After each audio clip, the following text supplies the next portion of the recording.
বিরতির পর আরো একবার স্বাগত, দেখছেন সকালের বাংলাদেশ। জুবাইয়ের সাথে আছি, রুনি। এবং শীতকালটা যাই যাই করেও যাচ্ছে না, এইভাবে না, যাই যাই করে না, মাঘ মাত্র শুরু হলো, মাঘ মাত্র শুরু হলো, মানে পৌষকে বিদায় জানলাম। মজার বিষয় হচ্ছে, অনেকে অভিযোগ করছিল না ঢাকা শহরে বসে, শীত নেই শীত নেই শীত নেই।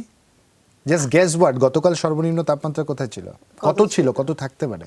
9, আর ওয়াইল্ড গেস 7, আর ওয়াইল্ড গেস 6, 6.5 ডিগ্রি সেলসিয়াস বদলগাছিতে।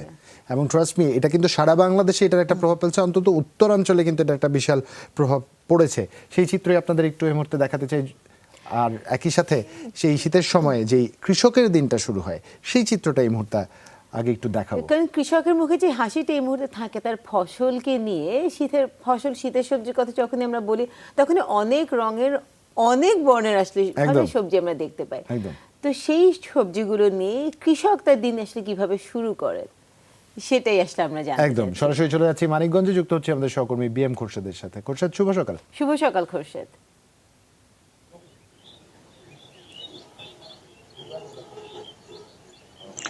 শুভ সকাল জুবাইর এবং রুনিয়া, সেই সাথে দর্শকদের বাংলাদেশের যে মধ্যাঞ্চল মানিকগঞ্জ থেকে স্বাগত জানাচ্ছি। এবং আজকে সকালে কিন্তু একটি কুয়াশাচ্ছন্ন সকাল, এখনো কিন্তু সূর্যের দেখা মেলেনি এবং গত 3 দিন ধরে কিন্তু শীতের তীব্রতা বেড়েছে এবং মাঘের খুবই কনকনে শীত। এই শীতকে কিন্তু রুখতে পারেনি কিন্তু কৃষক, যাদের কথা বললেন, যারা আসলে শীত গ্রীষ্ম বর্ষা যাই বলেন সবকিছুকে উপেক্ষা করে তারা কিন্তু তাদের যে ফসল ফলায়। এবং আজকে আমি যে ফসলের মাঠে রয়েছে, কুয়াশার কারণে আসলে সেই চারপাশের দৃশ্যটা দেখাতে পারবো না। চমৎকার একটি জায়গাতে আমি রয়েছে, পাশে পেঁয়াজ ক্ষেত রয়েছে, সরিষা ক্ষেত রয়েছে এবং টমেটো, বেগুন, ফুলকপি, বাঁধাকপি, বিভিন্ন ধরনের রয়ে গেছে। এখন বিষয়টা হচ্ছে যে এই শীতের সকালে কুয়াশাকে উপেক্ষা করে এবং ঝড় বৃষ্টি জলোচ্ছ্বাস যাই বলেন না কেন, সবকিছু উপেক্ষা করে কিন্তু আসলে কৃষক কিন্তু মাঠে থাকে তাদের ফসল ফলা। এবং আজও যথারীতি আমরা দেখছি যে সকালে কিন্তু কৃষক কিন্তু মাঠে আসতে শুরু করেছে, অনেকেই এই কুয়াশার মধ্যেই কাজকর্ম করছে।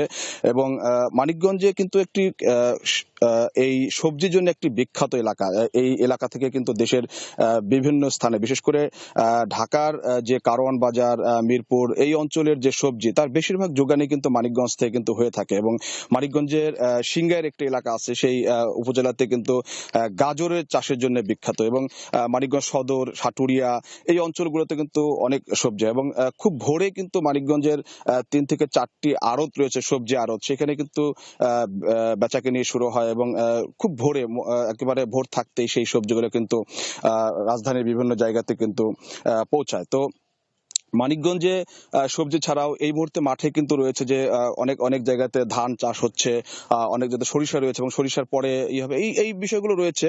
আমরা এখানে যারা সকালবেলা যারা কৃষিকাজ করছেন, আমরা তাদেরকে দেখেছি, তারা যেটি বলছেন যে আসলে তারা যদি এই ফসল না ফলান তাদের পেটে যেমন ভাত যাবে না, তেমনি দেশেরও কিন্তু এই যে যোগান, আপনারা জানেন যে করোনার কারণে সারা পৃথিবী যেখানে বিপর্যস্ত, আমাদের বাংলাদেশের কৃষি, আমাদের কিন্তু খাদ্য ঘাটতি হয়নি, আমাদের কিন্তু খাদ্যে এখনো কিন্তু আমরা স্বয়ংসম্পূর্ণ এবং খাদ্যের যে সমস্যা, আমাদের কিন্তু সেই সমস্যায় কিন্তু পড়তে হয়নি।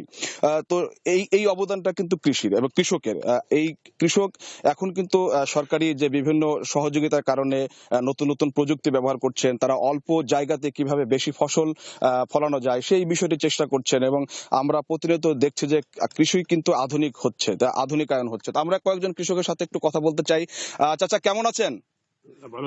ভালো আছেন? হ্যাঁ, আচ্ছা, এই যে সকালবেলা আসছেন কাজ করতে মাঠে, আপনার কি প্রত্যেকদিন সকালে এই? প্রত্যেকদিন আসতে হয়, না এলে তো আমাকে কর্মজীবী, এক্সিবিটে না করলে তো আমাকে রক্ষা হয় না। আচ্ছা আচ্ছা, মানে এই কুয়াশার মধ্যেই নিজেরা আসেন প্রত্যেক ইয়েতে? হ্যাঁ, প্রত্যেক দিনে আসতে হয়, ঝড় বৃষ্টি যতই থাকে আমাকে আসতেই হয়, না আসলে তো আমাকে পেটে ভাত যাবে না। আরো কয়েকজন কৃষক আছে, একটু কথা বলি। চাচা, একটু আপনার সঙ্গে কথা বলি। এইবার কি কি চাষাবাদ হয়েছে এবং এখন মাঠে কি কি আছে? এখন সর্ষে, তারপর আপনার গম, পেঁয়াজ, রসুন, এই সমস্ত আবার। আবার এই যে সবজি, এই যে বাগান, আবার পেয়ারা বাগান করছে, টমাটম করছে, মেলা কিছু বাগান শস্য। আচ্ছা, এই আপনাদের কেমন, মানে এখন চাষাবাদে কেমন, মানে লাভজনক কেমন বা কি অবস্থা? আপনারা কি আগের যে কৃষি আর এখনকার যে কৃষি সেটা কি আসলে ইয়ে হয়েছে কিনা, পরিবর্তন হয়েছে কিনা, মানে আপনারা যে আগে যেভাবে করতেন? আমরা যেভাবে পরিবর্তন করি, কৃষি কাজ করি, তাতে আমাদের লাভ আসে না, লাভবান আসে না। আমরা লসের দিকে আছি, বুঝছেন। এখন আমাকে খুব পরিস্থিতি খুব খারাপ আমাকে, কিন্তু কিছু খাইতে পারি দেয়, আমাকে খাওয়াটা চলে, তাছাড়া আমাদের কোনো লাভবান আসে না, আমরা লাভবান পাই না। আপনারা তো আসলে তো সব প্রতিকূল পরিস্থিতির মধ্যেই থাকেন। এই যে করোনার সময় যানবাহন বন্ধ ছিল, আপনার দোকানপাট বন্ধ ছিল, তারপরে তো আপনারা কাজ করছেন। হ্যাঁ, আমরা কাজ না করলে আমাকে তো পেটে ভাত যাবে না, বুঝছেন না, কাজে আমাকে নিশ্চয়ই কাজ করতে হয়। আচ্ছা, ধন্যবাদ। জুবাইর এবং রুনিয়া, যে বিষয়টি রয়েছে যে আসলে কৃষকের যে অবদান কৃষিতে, সেই অবদান তাদের রয়েছে। তারা যেটা বলছেন যে তাদের যে লাভের অংশ সেটা কিন্তু মধ্যস্বত্ব ভোগীদের কাছে বেশিরভাগ সময় চলে যাচ্ছে। তো আসলে তারা চাচ্ছে যে তাদের যে উৎপাদিত ফসল, সেই ফসল তারা যেন ন্যায্য মূল্যটা পায়, এবং সরকারকে আসলে সেই দিকেই তাদের তারা যেন ন্যায্য মূল্যটা পায় সেই ব্যবস্থাই করতে হবে। এখানকার কৃষক এবং সংশ্লিষ্ট যারা রয়েছেন তারা কিন্তু এমনটাই প্রত্যাশা করছেন। প্রেম খুরশিদ, অসংখ্য ধন্যবাদ আপনাকে সকালবেলা আমাদেরকে সবজির ফসলের মাঠ থেকে ঘুরিয়ে আনবার জন্য, এবং এই কৃষক যারা প্রতিনিয়ত ঝড় বৃষ্টি সবকিছু উপেক্ষা করে প্রতিদিন সকালে আসেন, তাদেরকে আমাদের great salute to all of them. আসলে আমরা এই যে খাদ্য সংকটে পড়ি না, কখনো যে আমরা সংকটে পড়ে যাই না, এটার সবচেয়ে প্রধান কারণ হচ্ছে আমাদের এই যে পরিশ্রমী কৃষকেরা। এই শীতে রুনিয়া, আমাকে যদি কেউ বলে যে এই হাড় ভাঙা শীতে যে ফসলের মাঠে কাজ করতে হবে, আমি হয়তো যাব না। অনেকেই হয়তো তা করবেন না যারা, এবং বাজারে যে রুনিয়া 25 টাকা দিয়ে ফুলকপি একটা কিনতে যেও দরদাম করবার চেষ্টা করে, তারা কিন্তু এটা মাথা রাখে না হয়তো 5 টাকা দিয়ে কপিটা আড়তদার কিনে নিয়ে এসছে। বাস্তবতা হচ্ছে কৃষক 5 টাকা পেল। এবং কথা হচ্ছে যে আমি কিন্তু আসলে অর্থের বিনিময়ে নিচ্ছি, কিন্তু তিনি যে শ্রমটা, ভালোবাসাটা, ধৈর্যটা দিচ্ছেন, সেটা কিন্তু আসলে কোনো অর্থ আসলে সেটা সম্মান করতে পারে না, কেনা যায় না। ঠিক একইভাবে চলে যেতে চাচ্ছি এই মুহূর্তে রংপুরে। সেখান থেকে আমাদের সাথে যুক্ত হচ্ছেন সরকার মাজহারুল মান্নান, এবং তিনি আমাদেরকে ঘুরে দেখাবেন রংপুরের এই শীতের সকালে চাষিরা আসলে কতটা প্রাণোচ্ছল ভাবে আসেন। একদমই। শুভ সকাল মান্নান। শুভ সকাল মান্নান।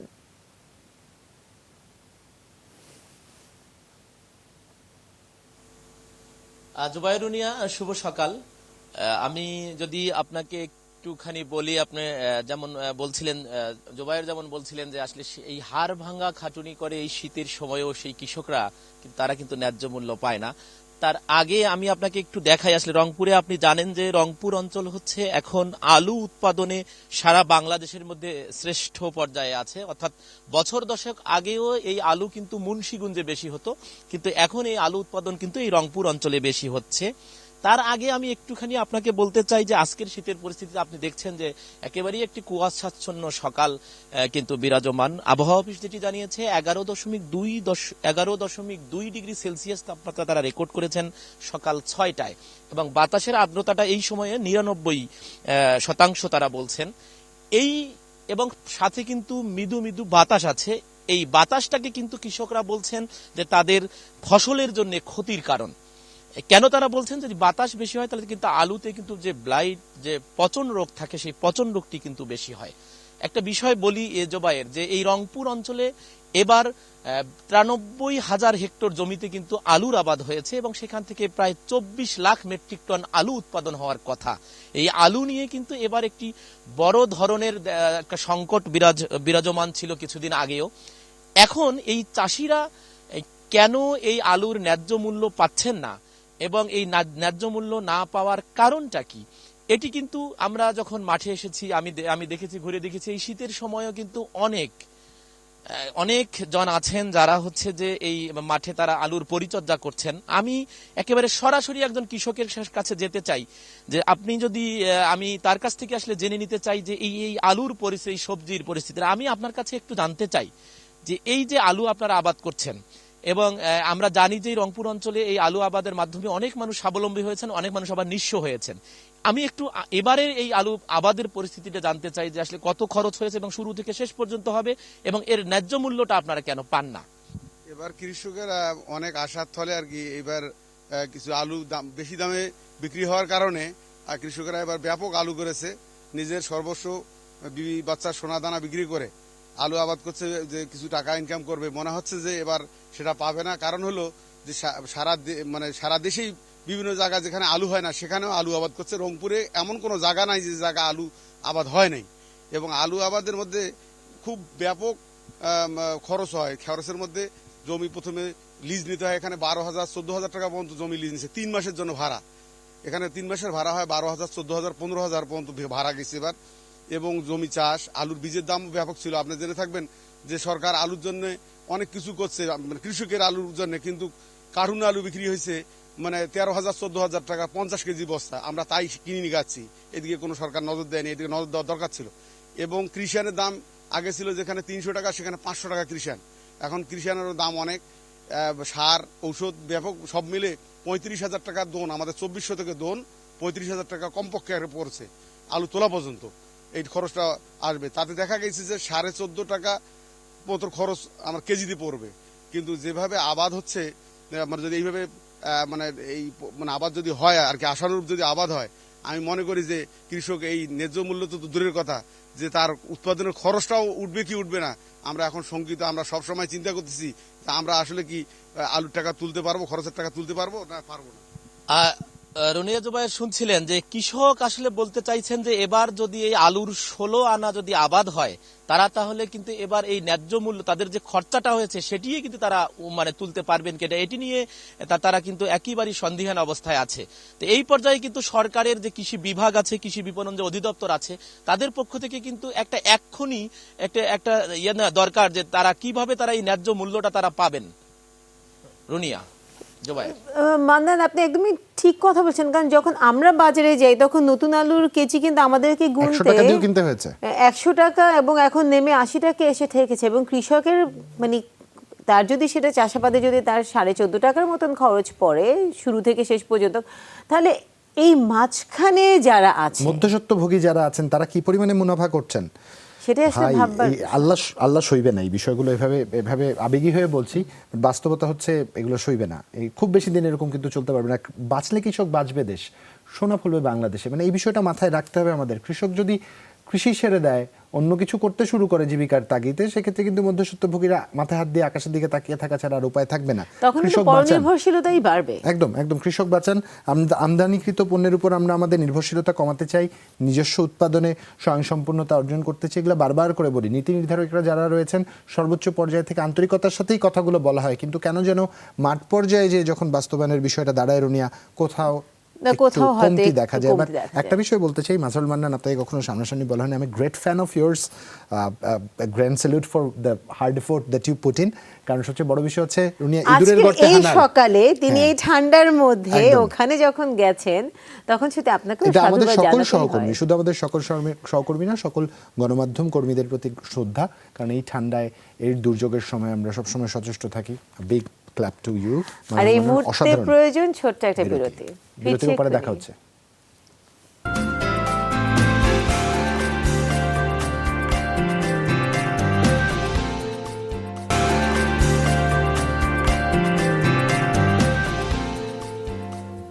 বিরতির পর সকালের বাংলাদেশ আপনাদের সবাইকে স্বাগত। রুনি আছে এবং জুবাইর অপেক্ষা করছে ওয়েদার আপডেট নিয়ে।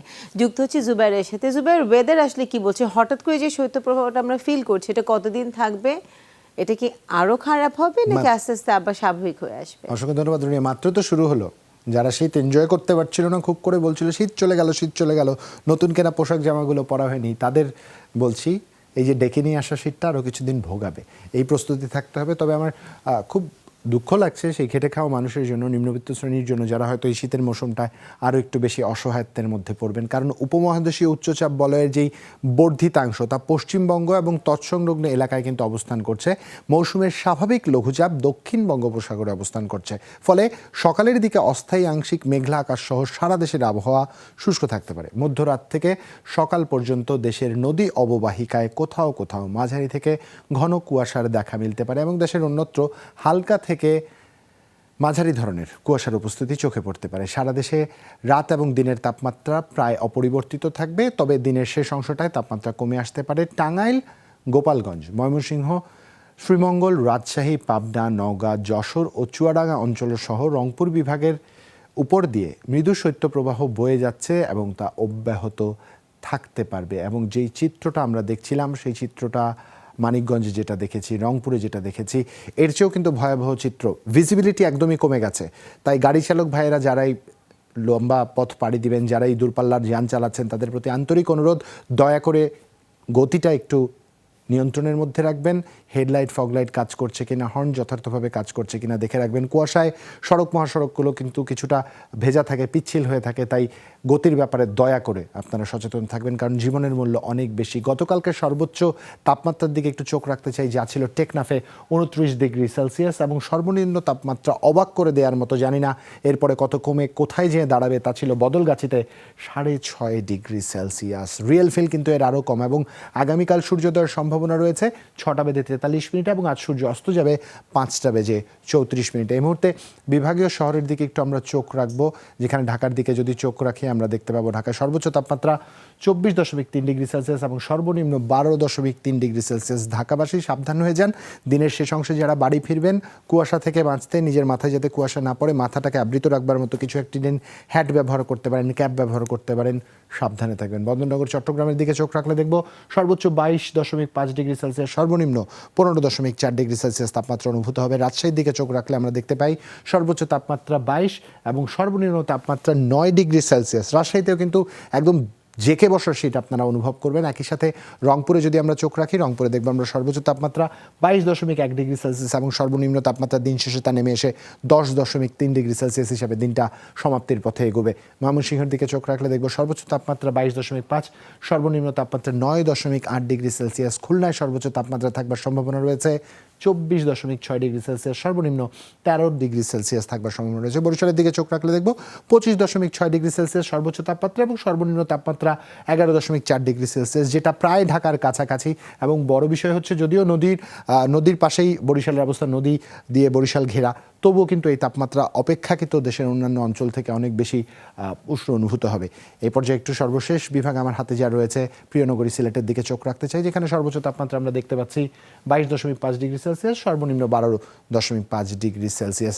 এই হচ্ছে আবহাওয়া পরিস্থিতি, যা আপনাদের জানাবার চেষ্টা করছিলাম। নিজের মতো নিজে প্রস্তুতি নিয়ে নেবেন, এবং যেটা বলেছিলাম, রংপুর সহ উত্তরের কয়েকটি জেলার উপর দিয়ে কিন্তু মৃদু সত্য প্রবাহ বয়ে যাচ্ছে। শীতের এই বাস্তবতা আপনাদের আরেকটু দেখাতে চাই। এই মুহূর্তে সরাসরি পঞ্চগড়ে চলে যাচ্ছে, যুক্ত হচ্ছে আমাদের সহকর্মী মাহমুদ সেলিম। সেলিম, শুভ সকাল। ভোর তো কুয়াশায় ঢাকা, খুব স্বাভাবিকভাবে আমরা অনুমান করতে পারছি এই যে কুয়াশা আবৃত দিনের শুরুটা বা কুয়াশা চাদরে ঘেরা দিনের শুরুটা সর্বসাধারণের উপর কি প্রভাব ফেলছে? জনপদের চিত্র আপনি কি দেখতে পাচ্ছেন?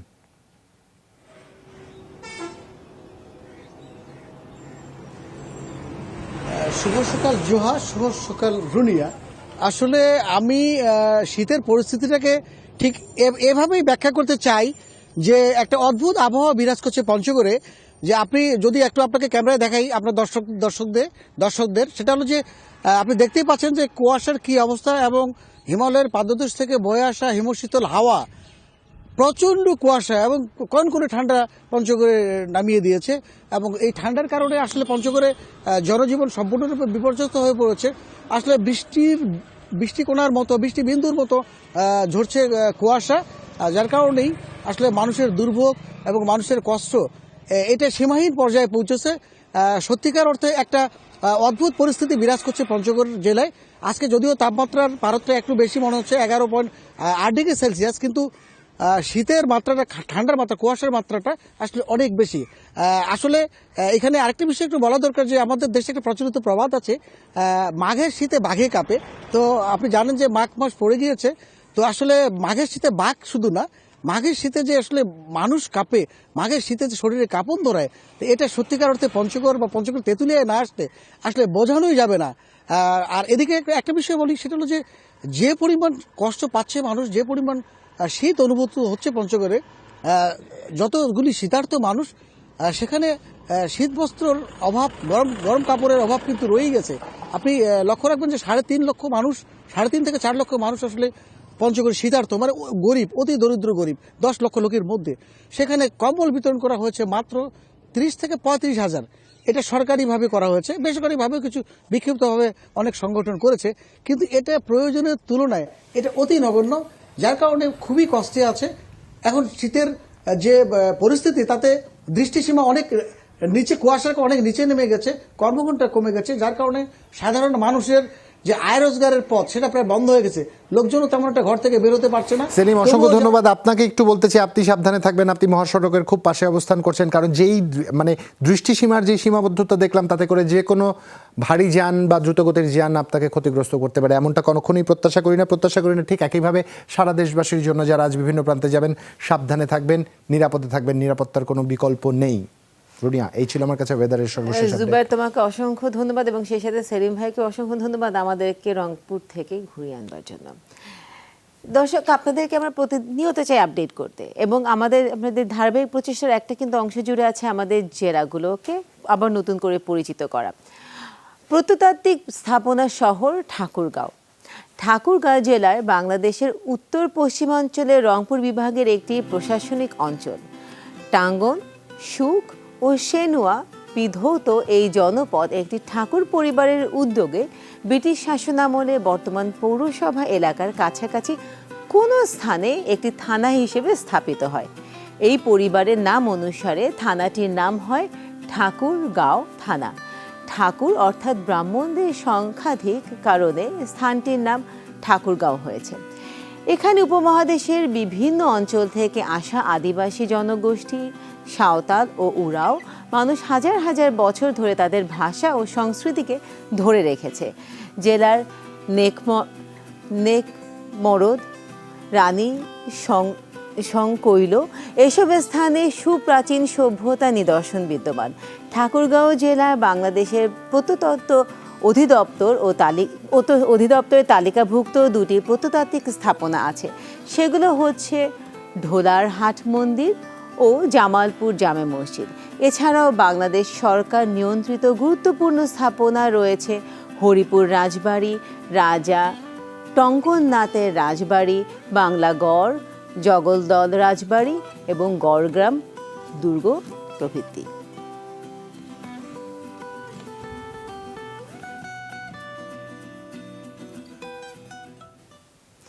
তো এই শীতে যদি পরিবারকে নিয়ে কোথাও ঘুরতে যাওয়ার ইচ্ছা থাকে, ঠাকুরগাঁও ঘুরে আসতে পারেন। এবং রুনিয়া, পঞ্চগড়ের কথা আমরা বলছিলাম না, পঞ্চগড়ের থেকে সেলিম আমাদের সাথে যুক্ত হয়েছিল।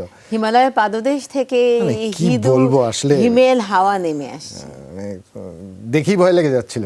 এনিওয়েজ, আপনাদেরকে আর ভয় পাওয়াতে চাই না, কারণ এই মুহূর্তে নিতে যাচ্ছি ছোট্ট একটা বিরতি। ফিরছি একটু পরে, আমাদের সাথেই থাকুন।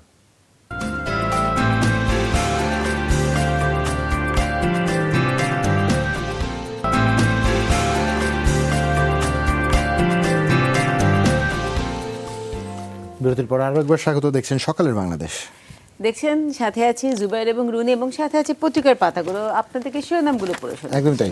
যুগান্তরের একটি সংখ্যা আমার হাতে আছে, যুগান্তরের প্রথম পাতার মূল শিরোনাম পড়ব, যেখানে বড় করে লাল কালিতে ছাপা হয়েছে, দ্বিতীয় ধাপে 60 পৌর নির্বাচন, সংখ্যার মধ্যেই ভোট আজ।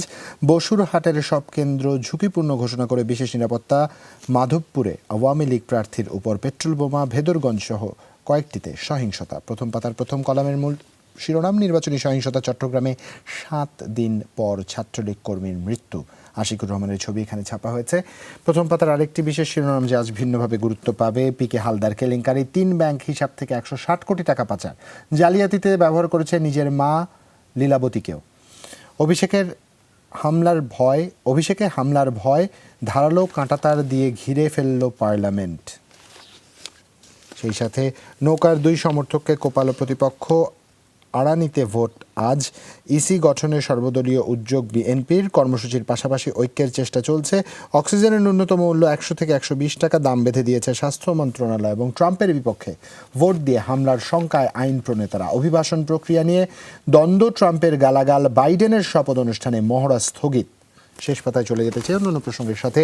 বড় করে শিরোনাম হয়েছে এখানে, অনিয়মে অনিশ্চিত কুষ্টিয়া মেডিকেল কলেজ প্রকল্প, সংশ্লিষ্টরা একে অন্যকে দুষছেন। ঠিকাদারি প্রতিষ্ঠানে সীমাহীন দুর্নীতি ও রাজনৈতিক প্রভাবের অভিযোগ। গণপূর্ত স্বাস্থ্য ও সংস্থাপন বিভাগের অব্যবস্থাপনা ও অস্বচ্ছতা রয়েছে। এবার মারামারি অতীতের মতো ততটা ঘটেনি, ওবায়দুল কাদেরের মন্তব্য।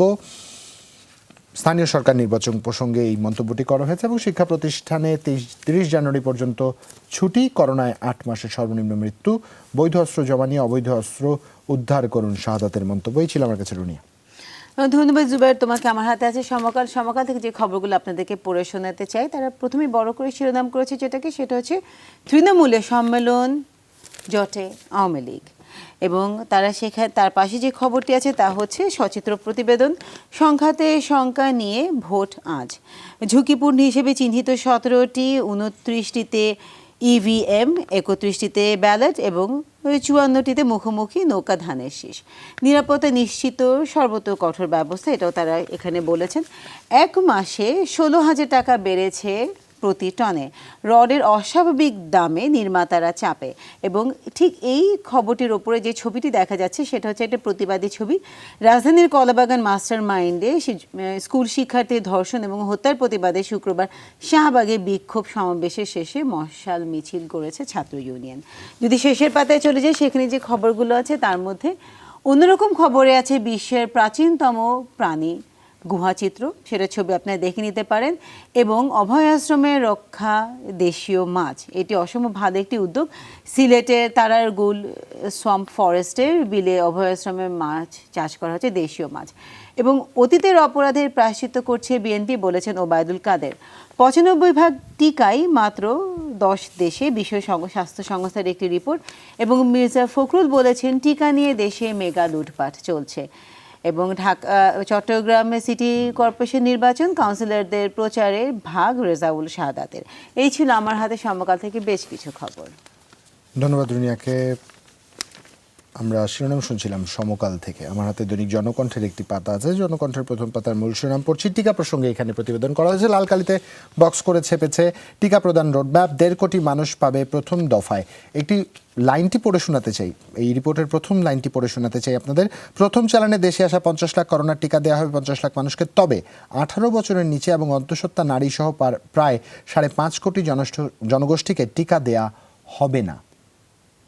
18 বছর নিচে এবং অন্তঃসত্ত্বা নারী সহ প্রায় 5 কোটি মানুষকে এই কর্মসূচির বাইরে রাখা হচ্ছে মূলত। এবং বিএনপিকে জনগণ ক্ষমা করেনি বলেই এখনও প্রায়শ্চিত্ত করছে ওবায়দুল কাদেরের মন্তব্য। আওয়ামী লীগে আগামীতে সুবিধাভোগী কারো স্থান হবে না, তথ্যমন্ত্রীর মন্তব্য। শিক্ষা প্রতিষ্ঠানের ছুটি 30 জানুয়ারি পর্যন্ত বাড়ল। শিশু কল্যাণ তহবিল কেলেঙ্কারি, ডাচ সরকারের পদত্যাগ। চালের দাম কমাতে শুরু করেছে ভোজ্য তেল, চালের দাম কমতে ভোজ্য তেলের দাম অস্থির হয়ে গেছে। ট্রাম্পের অভিশংসন নিয়ে রিপাবলিকানদের মধ্যে বিভক্তি বাড়ছে। বিধ্বস্ত অর্থনীতি পুনরুদ্ধারে বাইডেনের প্রণোদনা প্রস্তাব। দ্বিতীয় দফায় আজ 60 পৌরসভায় ভোট, 29টিতে হবে ইভিএমে। এবং ফলন বাড়ছে ফসলের, দেশে মিশ্র তরল সার উদ্ভাবন। ইউরিয়া ব্যবহার কমেছে 20 থেকে 25%। ধান ও গম উৎপাদন বাড়ে 10 থেকে 15%। 20 থেকে 25% বাড়ে সবজি উৎপাদন। লবণাক্ততা ও কোল্ড ইঞ্জুরির ক্ষেত্রে কার্যকর। এবং ওয়াজে জঙ্গিবাদকে উস্কে দেয়া 15 বক্তা চিহ্নিত। একই সাথে একটি ছবি, যেই ছবির বাস্তব চিত্রটি আপনাদের বলতে চাই। ঢাকা আরিচা মহাসাগর সাভারের আমিনবাজার সংলগ্ন সালেপুর সেতুর নিচের এক পাশের গার্ডার ফাটল দেখা দিয়েছে। এর জন্য কিন্তু যানজটও তৈরি হয়েছিল, আপনাদের যদি মনে থাকে। এই ছিল আমার কাছে জনকণ্ঠ থেকে। ধন্যবাদ জুবাইর, তোমাকে। আমার হাতে আছে দৈনিক ইত্তেফাক। ইত্তেফাক থেকে যে খবরগুলো আপনাদেরকে পড়ে শোনাতে চাই, তারা প্রথমে যেটাকে বড় করে শিরোনাম করেছে সেটা হচ্ছে ভাড়ায় খাটছে বৈধ অস্ত্র। চট্টগ্রামের অনেক অর্থের বিনিময়ে পেশাদার অপরাধীদের হাতে তুলে দিচ্ছে নিজের বৈধ অস্ত্র। লাইসেন্স প্রদানে নীতিমালা লঙ্ঘনের অভিযোগ। তার পাশে যে ছবিটি আছে সেটা হচ্ছে পা বাড়ালেই ফুটওভার ব্রিজ, কিন্তু তারপর দেখা যাচ্ছে যে পথচারীরা রাস্তা পারাপার করছেন রাস্তার উপর দিয়ে। 7টি পৌরসভা নির্বাচন আজ, 29টি পৌরসভার কেন্দ্রে ইভিএম গেছে, বাকি 31টিতে কাগজের ব্যালট যাবে আজ। তার পাশে যে খবরটি আছে তা হচ্ছে ক্যাপিটল ভবনে দাঙ্গাবাজদের উদ্দেশ্য ছিল নির্বাচিত প্রতিনিধিদের হত্যা, হোয়াইট হাউস ছাড়ার প্রস্তুতি ট্রাম্পের। ডোপ টেস্টের মুখোমুখি 12,000 কারারক্ষী, 25,000 কারাবন্দী মাদক মামলার আসামি। এবং চলতি বছর আর রাজধানীতে শৈত্যপ্রবাহের সংখ্যা নেই, এটাকেও তারা শিরোনাম করে নিয়ে এসেছে। যদি শেষের পাতায় চলে যাই, সেখানে যে খবরগুলো আছে তার মধ্যে একটি বিশেষ খবর, সেটা হচ্ছে শাওমি সহ আরও 9টি চীনা প্রতিষ্ঠানের বিরুদ্ধে মার্কিন নিষেধাজ্ঞা। এবং যুক্তরাষ্ট্রকে লক্ষ্য করে কিমের নতুন সামরিক পরিকল্পনা ঘোষণা। এবং এই ছিল আমার হাতে দৈনিক ইত্তেফাক থেকে কিছু খবর। ধন্যবাদ রুনিয়াকে। রুনিয়া আমার হাতে ফিনান্সিয়াল এক্সপ্রেসের একটি সংখ্যা হাতে আছে, আমি দু একটি শিরোনাম পড়তে চাই। রুনিয়ার কাছে ডেইলি স্টার আছে, আমি জানি ডেইলি স্টারে দু একটি শিরোনাম আমরা শুনবো। ছোট করে পড়ছি। ফিনান্সিয়াল এক্সপ্রেস প্রথম পাতায় মূল শিরোনাম করেছে, Indian new custom rule exporters starts feeling pinch, officers liken this to NTBs, at least 35 killed at quake hits Indonesia. আর সেই সাথে buyers pay lower price for 20 top RMG item, pandemic fallout in 2020, local virus toll at 2 months low। এই ছিল আমার কাছে Runia daily star থেকে। Daily star থেকে আমি তোমাকে যে খবরটা পড়ে শোনাতে যাচ্ছি, প্রথমে তারা বড় করে শিরোনাম করেছে, evidence preservation at police stations, it's a mess in malkhanas. With trials of around 37 lakh cases still pending with higher and lower courts and the number growing every passing day, evidence in police storeroom is also piling up. যদি আপনারা এটা দেখতে চান, পাশে একটি ছবিও তারা শিরোনাম করেছে। অন্য খবরের মধ্যে সেটা হচ্ছে, Bharat Biotech's corona virus vaccine, concerns grow in India over safety, infection rate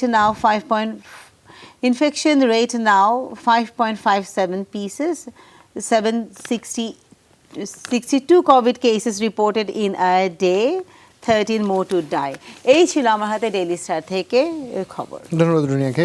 প্রত্যেকটি জাতীয় দৈনিকে যে বিষয়টি গুরুত্ব পেয়েছে তা হচ্ছে 60 পৌরসভায় নির্বাচন এবং একই সাথে নিরাপত্তা বিষয়টি, এবং একই সাথে জো বাইডেন এবং ট্রাম্পের এই যে বিষয়টি, মূলত মার্কেট প্রশাসনের বিষয়টি বলছি, একটা অস্থিতিশীল পরিবেশ পরিস্থিতি বিরাজ করছে, অনিশ্চয়তা বিরাজ করছে।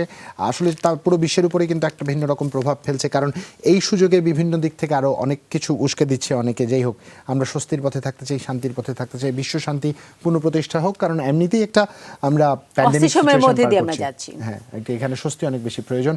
আজকের মতো এখানেই বিদায় নিতে চাই। দিনটা শুরু করেছি, আপনাদের প্রত্যেকের দিন ভালো কাটুক এটা প্রত্যাশা। শুভ সকাল। শুভ সকাল।